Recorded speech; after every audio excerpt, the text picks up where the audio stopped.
Hello friends, কেমন আছেন সবাই?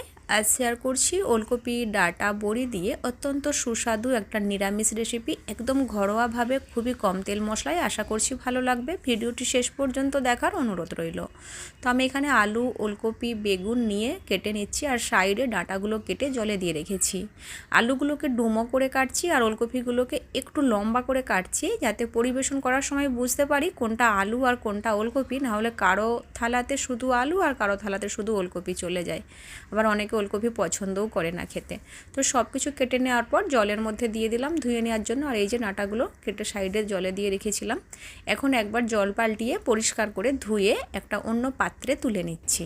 আর বেগুনগুলো এর থেকে বেছে আলাদা করে রাখবো। তারপর গ্যাসের মধ্যে একটা কড়া বসিয়ে দিয়ে অ্যাড করছি 2 টেবিল চামচ সরষের তেল। তেলটা মোটামুটি গরম হলেই তারপর তেলের মধ্যে দিয়ে দিলাম 10-12টা বড়ি। গ্যাসের ফ্লেম মিডিয়ামে রেখে এভাবে নাড়তে নাড়তে লালচে রং ধরিয়ে বড়িগুলোকে ভেজে তুলে নেব। বড়িগুলো তুলে নেওয়ার পর ওই তেলের মধ্যেই কেটে রাখা আলু আর ওলকপিগুলো দিয়ে দিলাম। বেগুনগুলো সাইড করে রেখেছি। একবার নেড়েচেড়ে মিশিয়ে নিয়ে গ্যাসের ফ্লেম লো করে ঢাকা দিয়ে দেব 4-5 মিনিটের জন্য।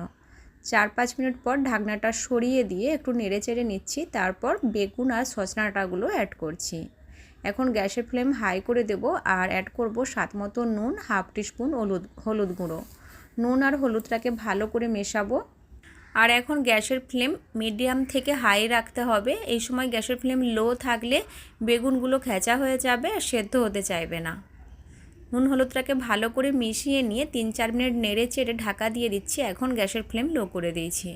সেই ফাঁকে আমি মশলাটা তৈরি করে নিচ্ছি। গ্রাইন্ডিং জারে হাফ টিস্পুন জিরে, 1 টিস্পুন ধনে আর 1 টিস্পুন সর্ষে নিয়ে নিচ্ছি।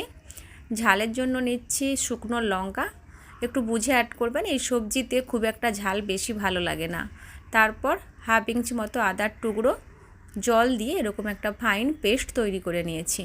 তো এখন ঢাকনাটা সরিয়ে দেব কড়া থেকে আর মাঝখানে একবার নেড়ে ছেড়ে দিতে হবে যাতে তলায় লেগে না যায়। তো এখন সব কিছুকে মিডিয়াম ফ্লেম রেখে একটু ভাজা ভাজা করে নেব। তো আমি 3-4 মিনিট সময় নিয়ে সব কিছুকে একটু ভাজা ভাজা করে নিয়েছি। এখন কড়া থেকে তুলে নিচ্ছি। তো সব সবজিগুলো তুলে নিয়ে ওই কড়ার মধ্যে এখন দিয়ে দিচ্ছি 1.5 টেবিল চামচের মতো সর্ষের তেল। তেলের মধ্যে দিয়ে দিচ্ছি একটা তেজপাতা ছিঁড়ে, একটা শুকনো লঙ্কা আর অল্প একটু 5 ফোড়ন। সব কিছু ভাজা হয়ে যখন সুন্দর একটু গন্ধ বেরোবে ওই সময় দিয়ে দিলাম একটা টমেটো কুচি। সাথে সাথে ঢাকা দিয়ে দিলাম যাতে তেল না ছিটিয়ে আসে। ঢাকনাটা সরিয়ে দিয়ে দেব নুন। এই সময় নুনের পরিমাণ কম রাখতে হবে, যেহেতু সবজিতে আগে থেকেই নুন দেওয়া রয়েছে। সব শেষে নুনটা অ্যাডজাস্ট করে নেওয়া যাবে। তো নুনটা দেওয়ার পর টমেটোটাকে খুব সুন্দর করে ভেজে নিয়েছি। একদম গলে গলে যখন যাবে এই সময় আমি বেটে রাখা মশলাটা অ্যাড করে দিলাম। আর এই মশলাটা দেওয়ার পর অল্প একটু হলদিও অ্যাড করেছিলাম, যেটার ভিডিও স্কিপ হয়ে গেছে। তো এখন গ্যাসের ফ্লেম মিডিয়াম রেখে মশলাটাকে 2-3 মিনিট সময় নিয়ে কষাবো। তারপর ভেজে রাখা সবজিগুলো দিয়ে দেব। সবজির সাথে আরও 1-2 মিনিট কষিয়ে নেব। তো সুন্দর কষানো হয়ে গেছে সব কিছু। এখন দিয়ে দেব জল। জলটা এই সময় একটু বেশি অ্যাড করতে হবে, যেহেতু সবজিটা বড়ি দিয়ে হচ্ছে। তো বড়ি বেশ পরিমাণে জল শুষে আর সেদ্ধ হতেও 5 মিনিট লাগবে। তো জলটা মিশিয়ে নিয়ে গ্যাসের ফ্লেম হাই করে দিয়েছি। আর যখন এরকম ফুটতে শুরু করবে ওই সময় ভেজে রাখা বড়িগুলো দিয়ে দিচ্ছি। বড়িটাকে একবার নেড়েচেড়ে মিশিয়ে দেব। তারপর গ্যাসের ফ্লেম লো টু মিডিয়াম করব, মানে একটু কমিয়ে দেব।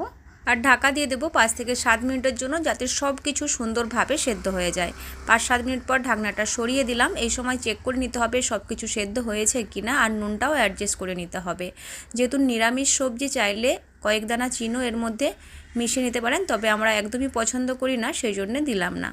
তো দেখতেই পাচ্ছেন বড়িটাও সুন্দর সেদ্ধ হয়ে আছে আর সবজিগুলো তো ভাজতে ভাজতেই সেদ্ধ হয়ে গিয়েছিল। গ্যাসের ফ্লেম অফ করে স্ট্যান্ডিং টাইমে রেখে দিচ্ছি কিছুক্ষণের জন্য। তারপর গরম ভাতের সাথে পরিবেশন করব।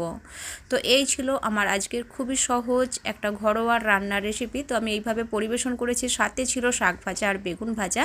আজকের রেসিপি যদি একটু ভালো লেগে থাকে ভিডিওটিকে লাইক শেয়ার করতে ভুলবেন না। চ্যানেলটিকে সাবস্ক্রাইব করে আমার পাশে থাকার অনুরোধ রইল। সবাই ভালো থাকবেন। Bye bye.